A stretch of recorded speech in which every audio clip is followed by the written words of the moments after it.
Good morning everyone, so we're looking at another Sekonda watch. So let's have a look at the unboxing, shall we?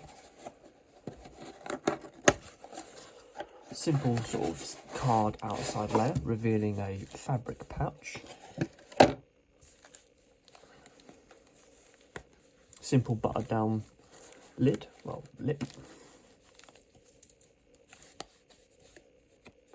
Just they're going for the QR codes nowadays with the manuals.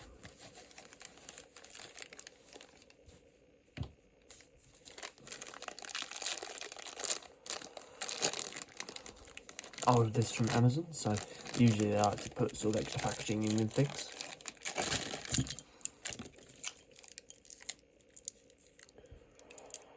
So here we go guys, this is the Sekonda Maverick 43mm. It's a roughly 14mm case thickness, sorry.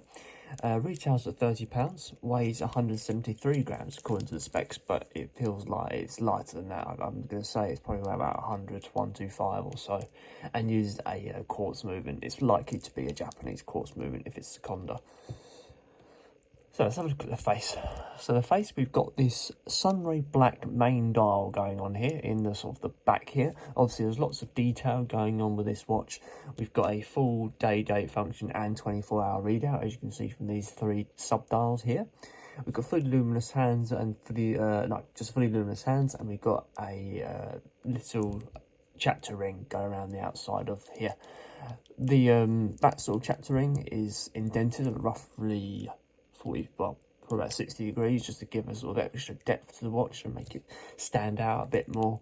That's what I quite like about it. It's quite nice. You've got nice little red detailing as well. It's generally quite a busy watch. It's a typical pilot's watch. You get 50-meter water resistance with this watch as well.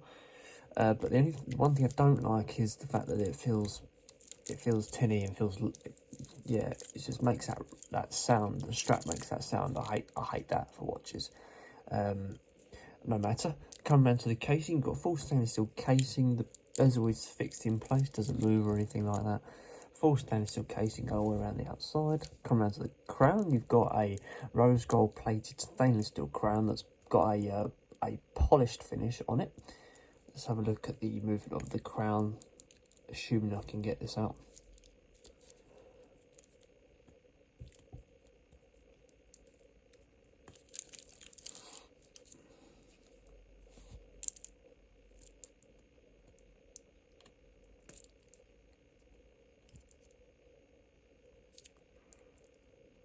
It's well until he's stuck in there. There we go.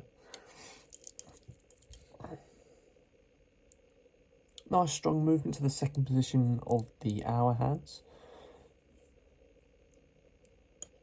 It has got a nice firm click down, but then it makes that bit more of a tinny sound when it comes back to the strap. You get a sweeping quartz movement with this rather than just the standard ticking. Despite feeling tinny, the crown does feel an element of quality to the crown. So coming down to the strap, you've got a cheaper style strap. I'm not sure if this is adjustable. Actually, yes, it is adjustable. Adjustable strap. Didn't tell me the width of the strap on the specs, but we can check that for you now. If you ever wanted to change that, you will need a 20mm strap. I'm assuming you might want to change this because this strap doesn't feel very good. Sorry, I bashed my camera. Come around to the buckle, the clasps. You've got a double push button deployment system, hidden clasp style, revealing a cheap stainless steel fold over system with that matte sort of finish, no sort of markings inside there. According to the specs, you've got quick release strap, but I don't see the quick release options on these. So just, I mean, if you're gonna be sold by that, check lots of sort of images and this video, I guess, if you like. Pause it where you need to have a little look. Looking at the back plate, just a plain Sekonda back plate on the back there with just a few more markings. It was Japanese movement, as I thought.